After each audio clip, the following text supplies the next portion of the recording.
பர்திமேயு சுவிசேஷ ஊழியங்கள் வழங்கும் நற்செய்தி நேரம். தேவ செய்தி பாஸ்டர் ஆர். அகஸ்டின். இந்த நாளில் உங்களோடு மறுபடியும் நான் பேசி வருகிற அந்த எபிரெயர் 13:16 தொடர்ந்து உங்களோடு பேச வாஞ்சிக்கிறேன்.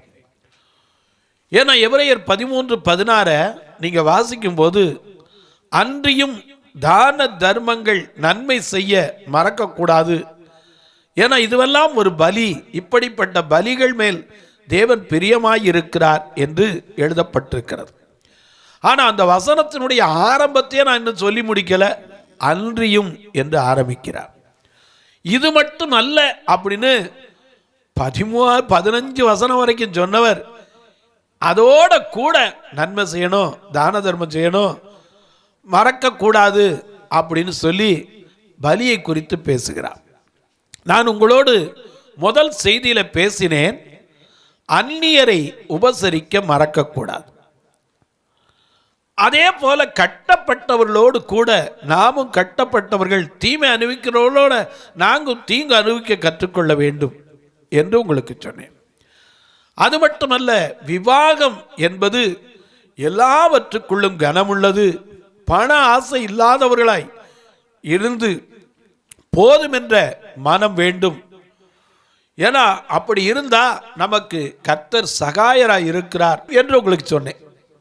இந்த செய்தியில 7வது வசனத்தை நீங்களும் திருப்பிக் கொள்ளலாம். எபிரெயர் 13:7 வசனத்தை திருப்பிக் கொள்ளுங்க. அப்படி எல்லாரும் எடுக்கிற வரைக்கும் எல்லாருக்கும் தெரிந்த பாடல் தான், நீங்களும் என்னோட சேர்ந்து பாட போறீங்க.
எபிரெயர் 13:7 வசனம்.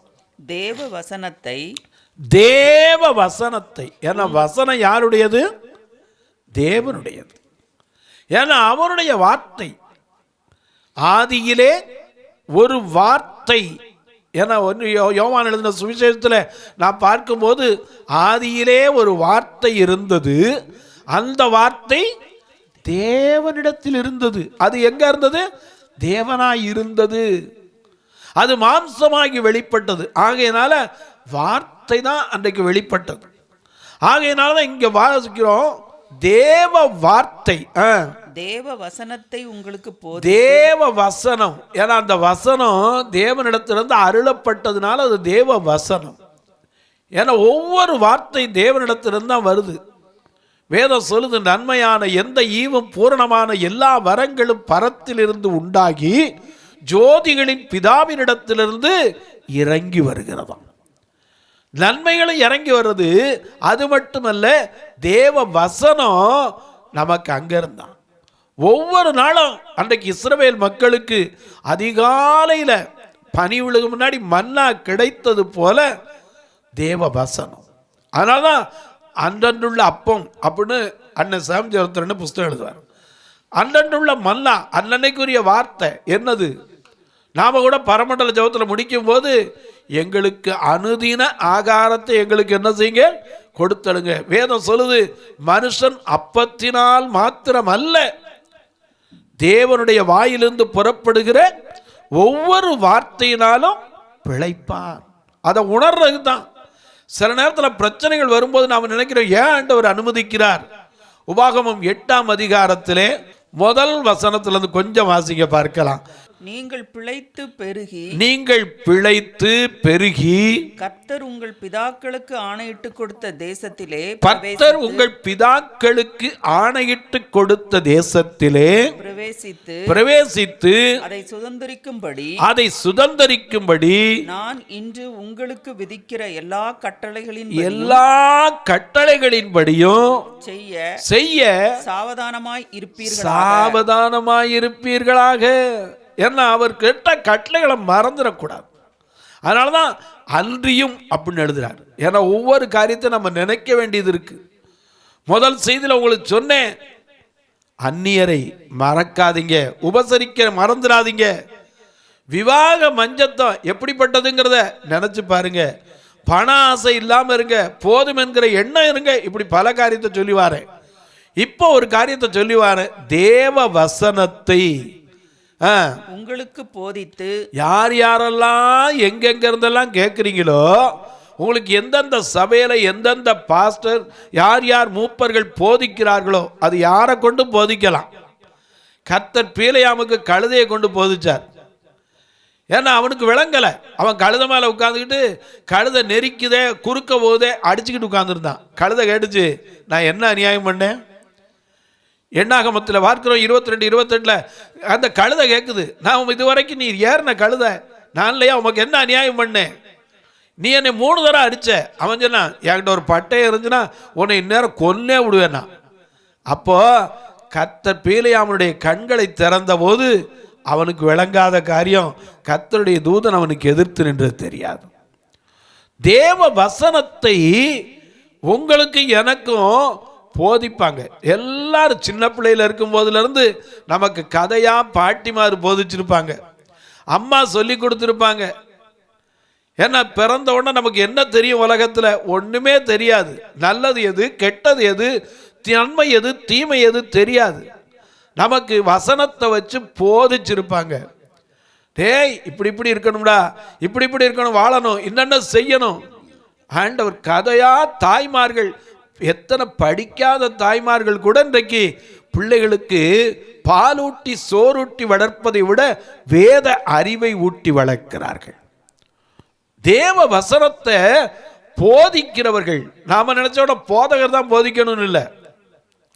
நீ உட்காரும் போதும், வீட்டில் சமையல் பண்ணும்போது, காய்கறி நறுக்கும் போதும் தேவ வசனத்தை தாய்மார்கள் இன்னைக்கு சொல்லி கொடுக்குறாங்க. நமக்கு விளங்காது. இன்னைக்கு நம்ம என்ன சொல்லுவோம், கர்த்தர் என் மெய்ப்பராய் இருக்கிறார், நான் தாழ்ச்சி அடையேன். இப்போ தெரியும். ஆனால் அம்மா ஒரு காலத்தில் சொல்லி கொடுத்துருப்பாங்க, டேய் நாளைக்கு சண்டே கிளாஸ்ரா, நாளைக்கு போய் வசனத்தை சொல்லணும். என்ன வசனம் சொல்லணும்?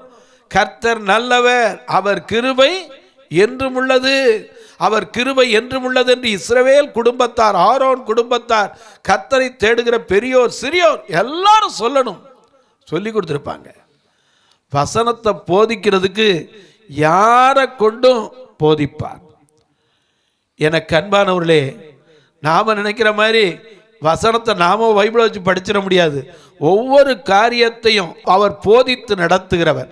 நாம பாடுவோம், இல்லை என்று போதித்து நடத்துபவரே, கண்ணில் வைத்து ஆலோசனை சொல்லுபவரே, என்னை என்று போதித்து நடத்துபவரே, கண்ணில் வைத்து ஆலோசனை சொல்லுபவரே, நடக்கும் வழிதனை காட்டுபவரே, நம்பி வந்தோரை கிருபை சூழ்ந்து கொள்ளுதே, நடக்கும் வழிதனை காட்டுபவரே, நம்பி வந்தோரை கிருபை சூழ்ந்து கொள்ளுதே, அடைக்கலமே உமதடிமை நானே, ஆர்ப்பரிப்பேனே அகமகிழ்ந்து கர்த்தர் நீ செய்த நன்மைகளையே நித்தம் நித்தம்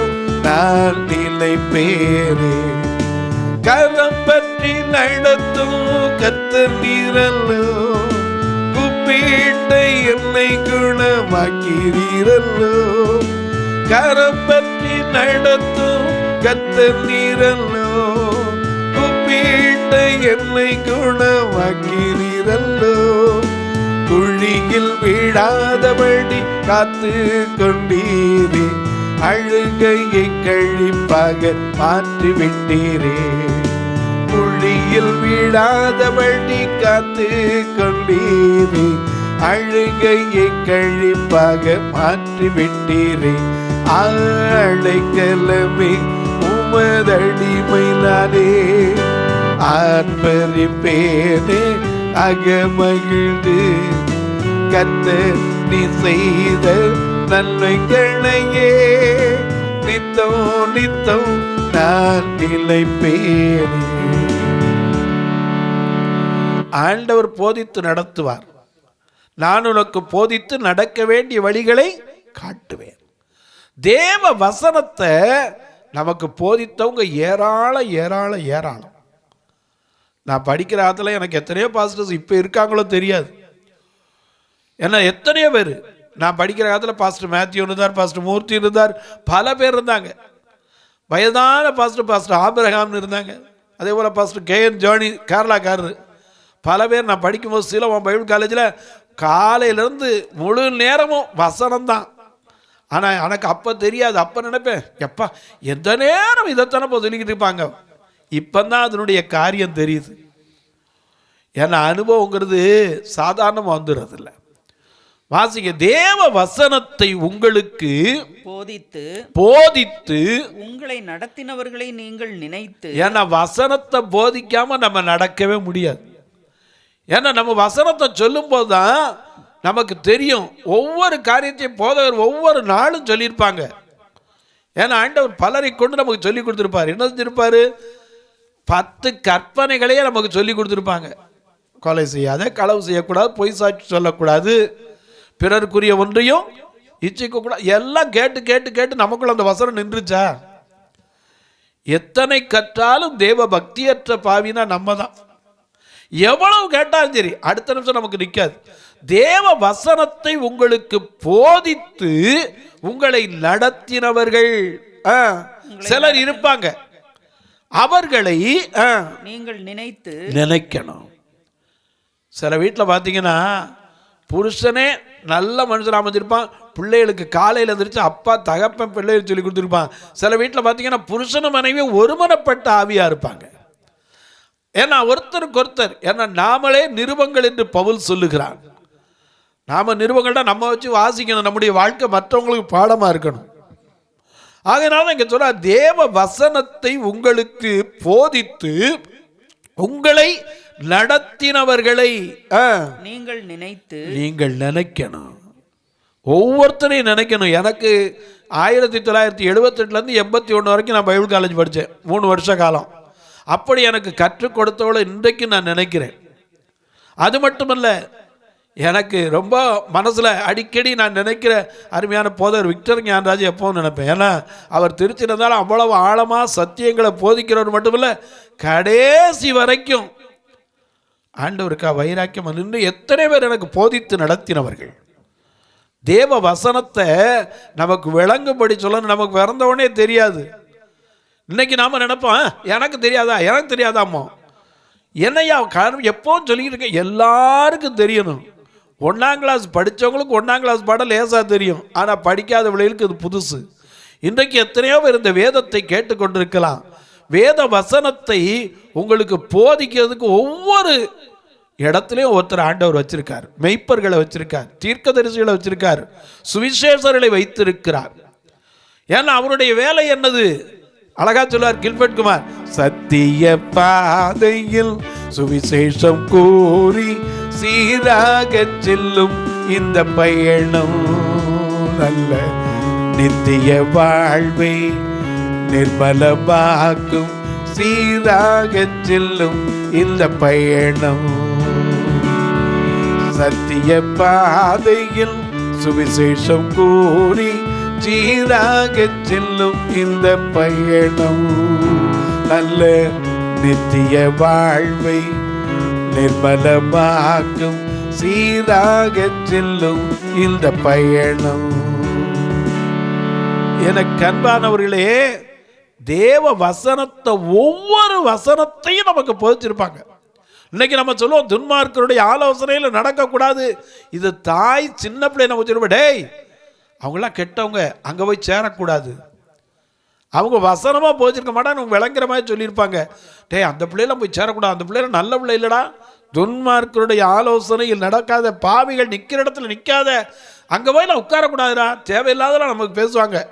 தாய் சொல்லி கொடுத்துருப்பா, போதகர் சொல்லி கொடுத்துருப்பார், ஒரு சாதாரண சுவிசேஷம் சொல்லி கொடுத்துருப்பார். யாரா இருக்கட்டும் அற்பமாக நினைக்கக்கூடாது.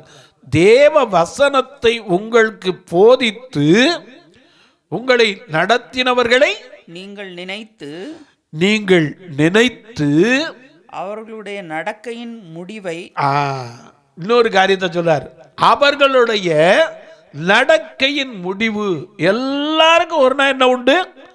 பிரசங்கி சொல்ற மாதிரி பிறக்க ஒரு காலம் உண்டு, இறக்க ஒரு காலம் உண்டு.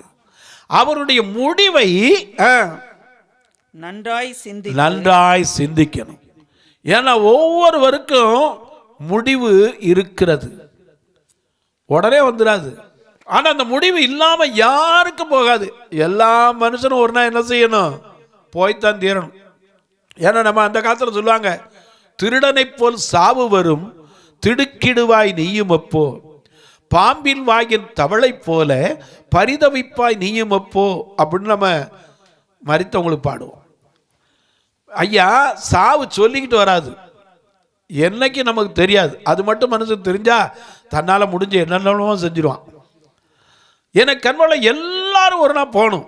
ஆனால் அப்படி போறவங்க தேவ வசனத்தை போதித்து உங்களுடைய நடத்தினவர்களை முதலாவது நினைக்கணும். நினைக்கிறது மட்டுமில்லை, அந்த வசனங்கள் திரும்ப வாசிங்க.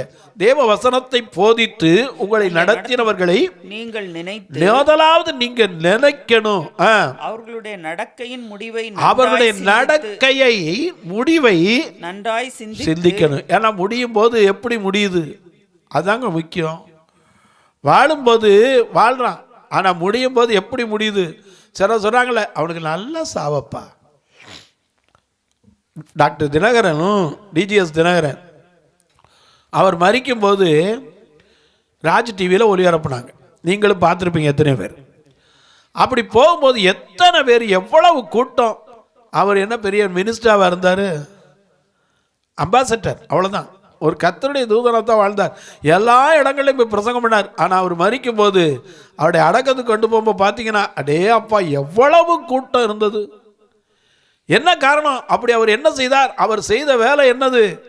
தேவ வசனத்தை போதித்தார். போதிச்சுட்டு அவர் பாட்டுக்காகவே உட்காந்துக்கிட்டு இருப்பாங்க. நாங்கள் சின்ன பிள்ளையா இருக்கும்போது அவர் பாடுவார், நீ இல்லாத நாளெல்லாம் நாளாகுமா, நீ இல்லாத வாழ்வெல்லாம் வாழ்வாகுமா, உயிரில் ஊற்றே நீதானே, உள்ளத்தின் மொழியே நீதானே, உயிரில் ஊற்றே நீதானே, உள்ளத்தின் மொழியே நீதானே, எனது ஏக்கமோ நீதானே, எனது ஆசையும் நீதானே, நீ இல்லாத நாளெல்லாம் நாளாகுமா, நீ இல்லாத வாழ்வெல்லாம் வாழ்வாகுமா. இப்படி பாடி பாடி மக்களை பரவசப்படுத்தினவர். இன்றைக்கு அவர் பாட்டை கேட்காதவன் இல்லை, பாடாதவன் இல்லை, அவரை பாட முயற்சிக்காதவனும் கிடையாது. அப்படி இருந்தவர். ஆனால் அவருடைய முடிவு எப்படி இருந்துச்சு? எல்லாரும் ஆச்சரியப்பட்டு வாசல் வந்து நின்று அவர் போகிற வழியில் பார்த்து அத்தனை வந்தாங்க. காரணம் என்ன? அவர் செஞ்ச வேலை என்ன? தேவ வசனத்தை போதித்து நடத்தினவங்க. உங்களுக்கும் இருப்பாங்க, அவர்களை நினைக்கணும். தேவ வசனத்தை போதித்து உங்களை நடத்தினவர்களை நினைத்து அவர்களுடைய நடக்கையின் முடிவை நன்றாய் சிந்தித்து அவர்களுடைய விசுவாசத்தை அவர்களை பின்பற்றுங்கன்னு சொல்லல. சிலர் செத்தவனே நினைச்சு போய் கல்லையில் உட்காந்துக்கிட்டு இருப்பான். அது இல்லை. அவர்கள் முடிவை நல்லா கவனிங்க, சிந்திங்க, அவருடைய விசுவாசத்தை பின்பற்றுங்க. ஏன்னா அவருடைய விசுவாசம் கடைசி வரைக்கும் எப்படி இருந்துச்சு அதைத்தாங்க பார்க்கணும். ஏன்னா சாதாரணம் இல்லை, விசுவாசம் சுவாசம் இருக்கிற வரைக்கும் இருக்கணும். யோபு சொன்னானே 13:25 அவருடைய விசுவாசத்துக்கு ஒரு அறிக்கை என்ன செய்யறான்? யோபுவின் புஸ்தகம் 13ஆம் அதிகாரம் 25ஆம் வசனத்தை பாருங்க. காற்றடித்த சருகை நொறுக்குவீரோ, அவர் என்னை கொன்று போட்டாலும் அவர் மேல் நம்பிக்கையா இருப்பேன். காற்றடிக்கிற சருகை நொறுக்க வேணும். ஏன்னா அதே சருகா இருக்கு. அவர் என்னை கொன்று போட்டாலும் அவர் மேல நான் என்ன செய்வேன்? நம்பிக்கையா இருப்பேன். 27:5 சொன்னா, நான் மரணத்துக்கு வரைக்கும் என் உத்தமத்தை விலக்கேன். யோபு 19:25 பார்க்கிறோம், என் மீட்பர் உயிரோடு இருக்கிறார் என்றும் கடைசி நாளிலே பூமியின் மேல் நிற்பார் என்றும் அறிந்திருக்கிறேன். என் மாமிசம் தோல் எலும்பு முதலானவை அழுகி போன பின்பும் என் கண்களினால் அவரை காண்பேன். அந்நிய கண்கள் அல்ல, என் சொந்த கண்களை அவரை காணும் என்றான். அதுதாங்க விசுவாசம். விசுவாசம் சாதாரண காரியம் இல்லைங்க. முடிவை பார்க்கும்போது தான் விசுவாசம். அதனால தான் பிரசங்கி சொல்றார் 7ஆம் அதிகாரத்தில், விருந்து வீட்டுக்கு போவதிலும் துக்க வீட்டுக்கு போவது நலம். அதை வாசிங்க. ஒரு மனிதனுடைய ஜனனத்தை பார்க்கிலும் மரணம் நல்லதுங்கிறார் பிரசங்கி 7ஆம் அதிகாரம் 1 வசனத்திலிருந்து பாருங்க. பரிமள தைலத்தை பார்க்கிலும் நற்கீர்த்தியும் ஒருவனுடைய ஜனன நாளை பார்க்கிலும் மரண நாள் நல்லது. விருந்து வீட்டுக்கு போவதிலும் துக்க வீட்டுக்கு போவது நலம். இது எல்லா மனுஷனுடைய முடிவும் காணப்படும். உயிரோடு இருக்கிறவன் இதை மனதிலே வைத்து சிந்திப்பான். பரிமள தைலத்தை பார்க்கிறோம் நற்கீர்த்தி. ஒருவனுடைய ஜனன நாள் நமக்கு தெரியாது. ஏன்னா இப்போ பிறக்கும்போது யாருக்கு எப்போ பிறந்தோ எங்கே பிறந்தோ தெரியாது. ஆனால் மரண நாள் நிச்சயமாக ஒரு நாள் உண்டுங்கிறது நமக்கு எல்லாம் தெரியும். அந்த மரண நாள் வரும்போது அவருடைய முடிவை கவனிக்கணும். நன்றாய் கவனித்து அவருடைய விசுவாசத்தை பின்பற்றுங்கள். எத்தனை பேரை சொல்லலாம்? சாம் ஜவுத்தரண்ணே வருமான வரியில் இருந்தவர், கடைசி வரைக்கும் விசுவாச வாழ்க்கையில் வாழ்ந்தவர். அவருக்கு நடத்துகிற கூட்டத்தில் எத்தனை பேர் வந்து நின்னாங்க? எதுக்கு அவர் என்ன பெரிய எதாவதுனா கிடையாது. என கண்பார்களே, இந்த உலகத்தில் எத்தனையோ பேர் கடந்து போயிட்டாங்க.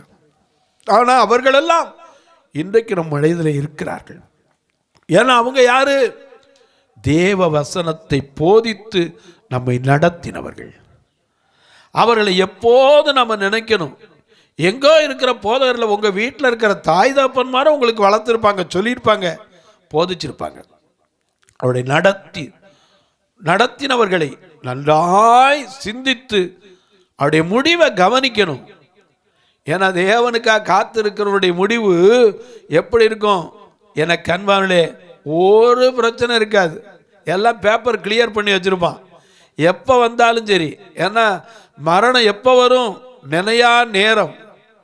மரணமே நினையா நேரமே, பிரிவினை செய்யுமே தருணம் போக்காதே, கிருபை தாங்குது இது சமயம். அது எப்போ சமயம் தெரியாது. ஆகையினால எனக்கு அன்பானவர்களே, அவருடைய விசுவாசத்தை பின்பற்ற வேண்டும். ஏன்னா இத்தனை காரியத்தை சொல்லி வரார். அதுக்கப்புறம் தான் சொல்றாரு அன்றியும் அப்படின்னு சொல்றார். ஒவ்வொரு வசனத்துக்கும் நீங்க உட்கார்ந்து தியானம் பண்ணி பாருங்க, எத்தனை அர்த்தம் இருக்கு. தொலைக்காட்சியில் பார்க்கிற என் அன்பு மக்களே, இந்த நிகழ்ச்சியை நாள்தோறும் பார்க்குறீங்க, கேட்குறீங்க, பரவசம் அடைகிறீங்க, நல்லது. ஆனால் கேட்குறதோட விட்டுறாதீங்க. ஒரு ஜெபம் பண்ணுங்க. எதுக்கு? ஆண்டவரே, தொடர்ந்து இந்த நிகழ்ச்சி வரணும், இதற்கு தேவைகள் சந்திக்கப்படணும். ஜெபம் பண்ணுங்க. ஏன்னா ஒரு நாளைக்கு ஜஸ்ட் 4000 கட்டித்தான் ஒளிபரப்பணும். அநேகர் நினச்சிக்கிறாங்க பார்வையற்றவங்களுக்குலாம் சும்மா வந்துடுமா, சேட்டலைட்டுக்கு கண்ணு தெரிஞ்சாலும் தெரியாட்டாலும் சரி, பணம் கட்டினா தான் டிவி ப்ரோக்ராம் வரும். அப்படி வரும்போது அநேகர் பார்த்து ரட்சிக்கப்படும். நீங்கள் இன்னைக்கு அறிந்திருக்கலாம், அறியாத எத்தனையோ பேர் இன்றைக்கு அறுவடை மிகுதி ஆட்களோ கம்மி என்று வேதம் சொல்லுகிறது. அதனால அந்த அறுவடைக்கு காத்திருக்கிற நேரத்தில் அந்த எஜமான் தன் ஆட்களை அனுப்பணும். நீங்களும் போலது அனுப்புங்கிற பட்சத்தில் உதவலாம் ஒரு ப்ரோக்ராமுக்கு. அது மட்டுமல்ல, மாதாந்திர கூட்டங்கள், அது மட்டுமல்ல, ஆலயத்தில் எத்தனையோ காரியங்கள், மராமத்து பணிகள்னு செய்ய வேண்டி கிடக்கத்தான் செய்யுது. ஏன்னா எங்கள் சபை 2 கண்ணு தெரியாத மக்கள் சபை, காணிக்கு எதிர்பார்த்து வைக்கிறதே இல்லை. இப்படிப்பட்ட நேரத்தில் அவர்களுக்கு உதவ வேண்டும் என்று விரும்பினாலும் நீங்கள் அதற்கென்று கர்த்தரால் ஏவப்பட்டால் உதவலாம். எப்படியா தொடர்பு கொள்வது? தொலைக்காட்சியில் வர நம்பரை பாருங்கள், இதில் ஃபோன்பே, கூகுள் பே எல்லாம் இருக்குது, தொடர்பு கொள்ளலாம். ஒருவேளை அப்படி இல்லையா, நான் டிவியில் பார்க்க முடியாது, உங்கள் யூடியூப் சேனல்களில் நீங்கள் பார்க்கலாம். பிஜிஎம் மீடியான்னு போட்டிங்கன்னா வரும், அல்லது ஜாய் டிவி வழியாக பார்க்குறவங்களும் இருப்பீங்க. எப்படி வேணாலும் பார்க்கலாம், அதில் தொடர்பு கொள்ளலாம். எனக்கு அன்பானுள்ளே, எங்களிடத்தில் கூப்பிட்டு கேட்டாலும் உங்களுக்கு சொல்ல காத்திருக்கிறேன். உங்கள் ஜெபக்காரியம் எது இருந்தாலும் சரி, எப்போ கூப்பிட்டாலும் ஜெபிப்பதை விட எனக்கு எந்த வேலையும் கிடையாது. அது மட்டுமல்ல, ஐயா ஜெபிக்கிறேன் எப்போதும் போல, உங்களுக்கு இப்பவும் ஜெபிக்கத்தான் போகிறேன். கர்த்தர் ஏவினார், திரும்ப திரும்ப சொல்லுவேன், கட்டாயம் அல்ல, விசனமாய் அல்ல, கர்த்தர் ஏவினார். இப்போது உங்களுக்கு ஜெபிக்கட்டுமா? நல்ல பிதாவே, நன்றியோடு துதிக்கிறோம். இந்த நல்ல நாளிலே தேவ வசனத்தை உங்களுக்கு போதித்து நடத்தினவர்களை நீங்கள் நன்றாய் நினைத்து அவருடைய முடிவை கவனித்து அவருடைய விசுவாசத்தை பின்பற்றுங்கள். இத்தனை காரியத்தை சொல்லி வந்த பவுல் பின்னாடி தான் சொல்றாரு, இதை மட்டுமல்ல நன்மையும் செய்யுங்கப்பா. அன்பில் தெய்வமே, யார் யார் இந்த ஊழியத்தை தாங்கி பல ஆண்டுகளாய், பல மாதங்களாய், பல நாட்களாய் உதவி வருகிறார்களோ அத்தனை பேருக்கும், பெரியோர் சிறியோர் பிள்ளைகளுக்கும் நல்ல சுகபலத்தை தந்து எந்த ஒரு தீங்கும் அணுகாமல் இம்மட்டும் காத்தவர் இனியும் காத்து நடத்த வேண்டும் என்று இயேசு கிறிஸ்துவின் ஈடு இணையற்ற வல்லமையுள்ள நாமத்தில் ஜெபிக்கிறேன் நல்ல பிதாவே, ஆமென். சபை ஆராதனை ஞாயிறு முதல் ஆராதனை காலை 8 மணி முதல் 10 மணி வரை. இரண்டாவது ஆராதனை காலை 11 மணி முதல் 1 மணி வரை. இடம் பர்திமேயு சுவிசேஷ ஊழியங்கள், அன்னை சத்யா நகர், இளமனூர் அஞ்சல், சக்கிமங்கலம் வழி, மதுரை மாவட்டம். பின்கோட் 625201. சிறப்பு உபவாச கூட்டம் ஒவ்வொரு மாதமும் 2வது சனிக்கிழமை காலை 10 மணி முதல் 1 மணி வரை. Nagercoil water tank road, imperial திருமண மண்டபத்தில் நடைபெறுகிறது. ஒவ்வொரு மாதமும் 4வது சனிக்கிழமை காலை 10 மணி முதல் 1 மணி வரை திருநெல்வேலி புதிய பேருந்து நிலையம் அருகிலுள்ள கிரேஸ் ஹாலில் நடைபெறுகிறது. தேவ செய்தி பாஸ்டர் ஆர் அகஸ்டின். பாடல் பர்திமேயு பாடல் குழு. எங்கள் எல்லா ஆராதனைகளிலும் கலந்து கொண்டு தேவனை மகிமைப்படுத்த அன்பாய் அழைக்கிறோம்.